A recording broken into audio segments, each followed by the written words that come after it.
तो चलिए शुरुआत करते हैं। और सबसे पहली शुरुआत जो है वो अयोध्या से होगी, रामलला के दरबार से होगी। और अयोध्या में रोज़ कुछ ना कुछ हो रहा है। हमने कहा ना डेली कुछ ना कुछ न्यूज़ बननी चाहिए। अब न्यूज़ मेकर तो नहीं बनाएंगे क्योंकि उनको इसमें टीआरपी तो मिलती है, पर एजेंडा थोड़ा सा वैसा हो जाता है। उनसे कुछ लोगों ने कह रखा होगा ना कि भाई आप ये न्यूज़ मत दिखाना, इससे जो है हिंदू जाग जाएगा। तो इसलिए संभवतः शायद नहीं दिखा रहे होंगे। बहरहाल वो उनकी इच्छा है, हमारी इच्छा जो हम तो दिखाएंगे। टेक्नोलॉजी का किस प्रकार से इस्तेमाल किया जा रहा है अयोध्या में वो भी देखेंगे। और ये भी देखेंगे कि रोज़ रंगोली और ख़राब ना होने वाली रंगोली कैसे बनाई जा रही है। आइए एक वीडियो के माध्यम से देखें। ಏನ್ ಗೊತ್ತಾ ಇದೆಲ್ಲ ಜೈ ಶ್ರೀರಾಮ್. ಏನ್ ಗೊತ್ತಾ ಇದೆಲ್ಲ ಅಯೋಧ್ಯೆಯ ರಥಬೀದಿಗಳಲ್ಲಿ ಹಾಕಿರುವಂತ ಲೈಟ್ಗಳು. ಈ ಲೈಟ್ ಏನು ಸ್ಟಿಕ್ ಲೈಟ್ ಇದೆ, ಹೇಳಿದ್ರು ಪ್ರಯತ್ನ ಏನಂತೀರಾ? ಬನ್ನಿ, ಈ ಪ್ರಯತ್ನ ಅಷ್ಟೇ.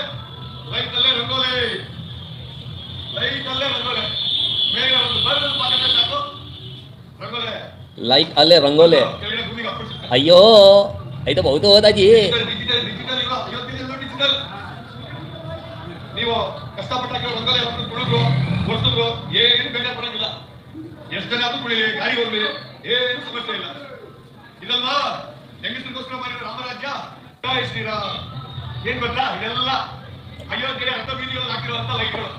ಈ ಲೈಟ್ ಏನು ಸ್ಟಿಕ್ ಲೈಟ್ ಇದೆ, ಹೇಳಿದ್ರು ಪ್ರಯತ್ನ ಏನಂತೀರಾ? ಬನ್ನಿ, ಈ ಪ್ರಯತ್ನ ಅಷ್ಟೇ. ಲೈಟ್ ಬೇಗ ಒಂದು ಬರ್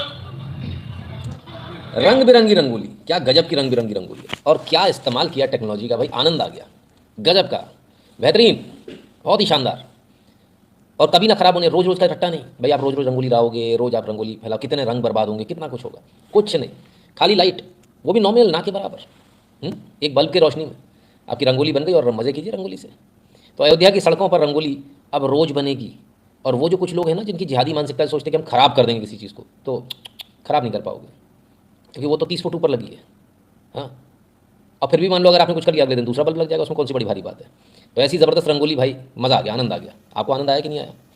ऋतिक जी कहते गुरु जी प्रणाम। आज ही के दिन 1923 को भारत के एक शूरवीर महावीर मेजर सोमनाथ शर्मा जी पीवीसी का जन्म जयंती है। ये मेजर सोमनाथ शर्मा जी का बलिदान के कारण ही कश्मीर बच पाया था राक्षसों के हाथों से। ऋतिक जी बहुत बहुत धन्यवाद ये याद दिलाने के लिए, बहुत बहुत धन्यवाद। चलिए आगे चलते हैं और राम मंदिर की कुछ न्यूज़ देख लें। मतलब आप लोग बता देना करना क्या है। इसलिए पूछ रहा हूँ कि आइला हे मैं कहीं देखते हो रे बाबा, अरे बाबा रे बाबा रे बाबा, ये तो जय जय श्री राम हो रही है भाई। ओ हो है ये मैं क्या देख रहा हूँ? अरे प्रभु, अरे प्रभु, अरे रे रे रे, हैं भगवा गमछा लगा के, अरे भाई ए भाई पीछे ला पीछे ला, ए भाई ये क्या रे भाई, कागज मिल गया क्या? ये दिल डोल रहा, कमाल है भाई, गजब है गजब। हैं एक मिनट कैसे आए थे भाई साहब, जरा देखना। ओहो हो, अच्छा ऐसे हाथ हाथ जोड़ जोड़ के ऊपर से। ओ रे रे रे रे, अरे प्रभु, अरे प्रभु, अरे ये पूरा जत्था है वही जो पैदल आए थे ना। हाँ ये वही जत्था है। अब एक बात बताइए, लोग बड़े हैरान परेशान हैं, ये इनको क्यों बुलाया जा रहा है? और बुलाया जा रहा है तो टोपी क्यों नहीं उतरवाई जा रही है? अरे दादा ये इतना कितना जल्दी है तुम लोगों को, खुद से करेंगे ना। लोग बांध रहे, भगवा साफी बांध रहे, जबरदस्ती नहीं करने का, पुश नहीं करने का, जबरदस्ती नहीं करने का है। ठीक है ना अन्ना साहब जी, नमस्कार भैया। मैंने आप लोगों को एग्जाम्पल बताया, मेरे साथ भी ऐसा होता है कई बार, कोई ज़बरदस्ती करता है ना, बोलो जय श्री राम, नहीं बोल रहे।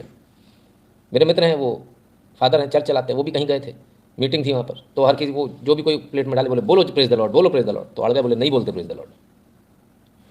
तो ज़बरदस्ती आप किसी से नहीं कर सकते, है ना। अपने ही लोगों का विरोध कर देते हैं, है ना।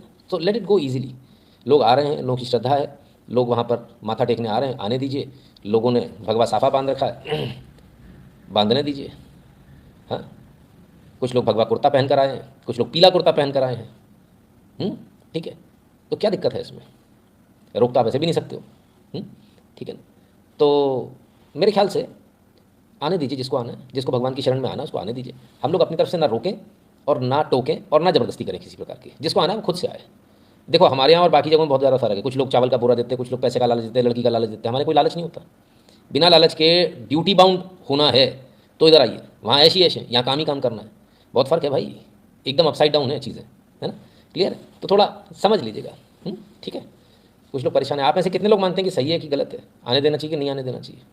जिनको लगता है कि हाँ भाई आने देना चाहिए वो लिखते हैं सही है, यस। और जिनको लगता है कि नहीं नहीं ऐसा नहीं होना चाहिए, वैसा नहीं होना चाहिए, ये करना चाहिए, वो करना चाहिए, मतलब कुछ ज़बरदस्ती करनी है, नहीं आने देना चाहिए, वो नो लिख दें। तो एक थोड़ा सा छोटा सा एक पब्लिक की जो एक पल्स है वो हमको मिल जाएगी। तो देखिए, गुरुजी प्रणाम साथियों, भूल न जाना 30-31 जनवरी 1948 को महाराष्ट्र में सुनियोजित ढंग से तकरीबन 8,000। अरे यार ये ऋतिक जी छूट गया मेरे से, ये छूट गया, इस पर करना था, कल करेंगे इस पर। चित्त पावन ब्राह्मणों का नरसंहार उन्हीं के गुंडों ने किया था जो आजकल बड़ा लोकतंत्र की दुहाई देते हैं। हाँ, जो आजकल मोहब्बत की दुकान लगा रहे हैं, उन्हीं के लोगों ने किया था। चलिए, बहुत अच्छी बात है। लगभग लगभग सभी लोगों ने यस कहा है। एक एक अनश्योर है, बाकी एक आध कोई कमेंट मैंने देखा होगा, शायद एक कमेंट है ना, एक आध कमेंट है जो नो कह रहा, बाकी सब यस कह रहे हैं, आने देना चाहिए।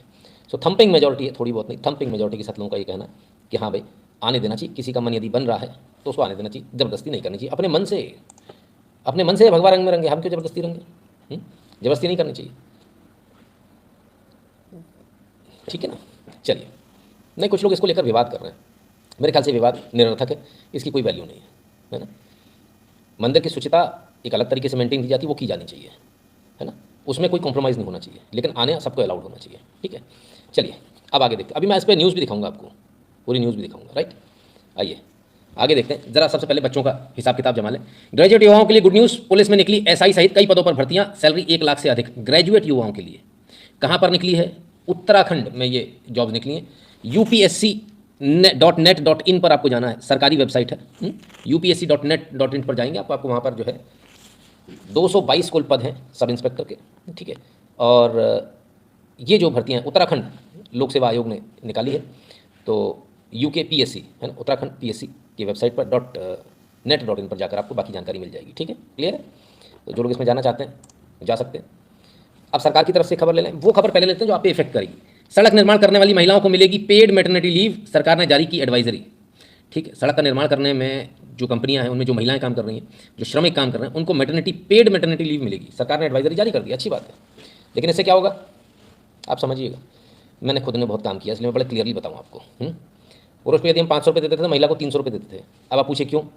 क्योंकि पुरुष के मुकाबले काम थोड़ी कर पाती महिलाएं, वो तो ज़बरदस्ती में कर देना पड़ता है उनको काम, वो तो 250 रुपये का भी नहीं कर पा रही। अगर देखा जाए, अगर वैल्यू फॉर मनी निकालें तो पुरुष 500 रुपये में 1500 रुपये का काम करके दे रहा है, लेकिन महिला 300 रुपये में 300 का भी नहीं कर पा रही काम। तो वो मजबूरी का सौदा होता क्या है, ये जो लेबर आती है ये सपरिवार आती है, मालदा से, इधर उधर से, तमाम सारी जगहों से।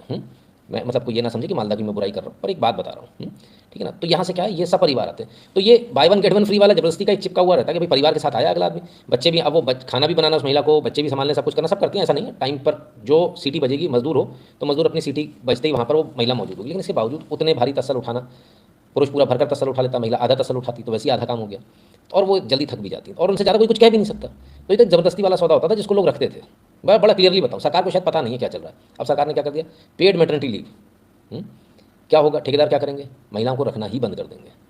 पहले ही उनसे नुकसान, अब इसके बाद और नुकसान कि हमको पेमेंट भी करना है, तो बड़ा मुश्किल हो जाएगा, है ना। तो मेरे ख्याल से ज़रा सरकार एडवाइजरी तो जारी कर रही है, सख्ती ना करे इस पर तो ज़्यादा अच्छा रहेगा। अगर सख्ती करेंगे तो मुश्किल हो जाएगी, है ना। मुश्किल क्यों हो जाएगी, क्योंकि मैंने बताया ना, फिर लोग रखेंगे नहीं, जॉब पर ही नहीं रखेंगे। खैर, सरकार का अपनी सोच है, प्रैक्टिकली जो हो रहा है हमने वो आपको बता दिया, राइट। चलिए अब आगे चलते हैं। फेक न्यूज़ से आप और हम सब परेशान हैं। फर्जी खबरों से निपटने के लिए नए IT कानूनों के खिलाफ याचिका पर खंडित फैसला, जाने जजों का मत। खंडित फैसला है साहब, 3 जज थे, इनमें से एक ने कहा कि हाँ इस पर सज़ा होनी चाहिए, एक ने बोला नहीं सज़ा नहीं होनी चाहिए। कई बार ऐसा भी होता है कि कोई न्यूज़ चला दे, जानबूझकर नहीं चलाता, गलती से चलती है, बहुत सारी बातें। और तीसरे जो जज थे उन्होंने बोला नहीं मैं पुनर्सुनवाई करूँगा। कुल मिलाकर जो है ये फैसला बिल्कुल ही खटाई में पड़ गया, कुछ समझ में ही नहीं आया कि आखिर हुआ क्या। अब जो है इसकी सुनवाई दोबारा से होगी, तो देखते हैं क्या बनते हैं। फिलहाल तो कोई सहमति नहीं बन पाई। दोनों ही पक्ष वाकई में गौर करने लायक है। एक ये कि फेक न्यूज़ चलाने वाले को सज़ा होनी चाहिए बिल्कुल, लेकिन दूसरी ये भी है कि इस कानून का फ़ायदा लेकर कुछ लोग अपनी खुन्नस निकाल लेंगे। जैसे मान लीजिए आपने किसी SP के खिलाफ, किसी पुलिस वाले के खिलाफ कोई न्यूज़ चलाई, और कल आपके चैनल पर कोई ऐसी न्यूज़ चल गई जो गलत हुई, जो आपने इंटेंशनली नहीं चलाई, लेकिन आपके खिलाफ मुकदमा हो जाएगा, आपसे बदला लिया जाएगा। तो जो पत्रकार हैं जितने भी, वो डर कर काम करेंगे, वो काम नहीं कर पाएंगे, है ना। तो ये भी एक बहुत बड़ी बात है। एक होता है एजेंडा जो टूल किट चला रहे हैं, उसमें तो सज़ा होनी चाहिए। एक होता है इत्तेफाकन गलत न्यूज़ चल जाए, और वो 1-2% होता है। 2% तो देखिए बहुत नॉमिनल है ना। अब समस्या है उस 2% का यदि आप ब्रैकेट रख देंगे तो उसमें वो एजेंडे वाले घुस जाएंगे, बोले 2% ही तो है, बाकी तो हमने 90% जो हमने सही न्यूज़ दिखाई है, 98% तो हमने सही न्यूज़ दिखाई है। तो बड़ा मुश्किल है इसको देखना। बहरहाल सरकार कुछ ना कुछ इसमें ऐसी गाइडलाइन है जिसमें कि सही लोग ना फंसें और जो बदमाश हैं वो निकल ना पाएँ, ठीक है ना। चलिए अब आगे चलते हैं। बॉम्बे हाई कोर्ट ही है, मुंबई हाई कोर्ट नहीं हुआ। ऐसे ही इलाहाबाद हाई कोर्ट है, वो प्रयागराज हाई कोर्ट नहीं हुआ। ऐसे ही मद्रास हाई कोर्ट है, वो चेन्नई हाई कोर्ट नहीं हुआ। ठीक है ना, इसको भी बदलना चाहिए। कृपया कर वीडियो की लिंक को शेयर कर लें, टेलीग्राम और व्हाट्सएप पे जो आपको लिंक आई हुई है उसको शेयर कर लें अपने मित्रों के साथ, ताकि जो आपके मित्र हैं उनको भी लाइव जुड़ने का मौका मिल जाए। और खुद भी लाइक कर लीजिए वीडियो को, उनसे भी कह दीजिए पहले लाइक कर ले, फिर वीडियो देखें आराम से बैठ के, राइट। ज़रा लाइक कर दीजिएगा, वीडियो को शेयर कर दीजिएगा अपने मित्रों से, चैनल को सब्सक्राइब करने के लिए जो बोल दीजिएगा जिन्होंने अभी तक नहीं किया, और बगल वाली घंटी बजा ले, क्योंकि नोटिफिकेशन तभी आएगा जब घंटी बजी होगी बगल वाली, है ना। उसमें 2 एरो बनकर आ जाता है साइड में, और है ना, तो घंटी बजे का निशान देखने लगता है, हाँ घंटी बज गई।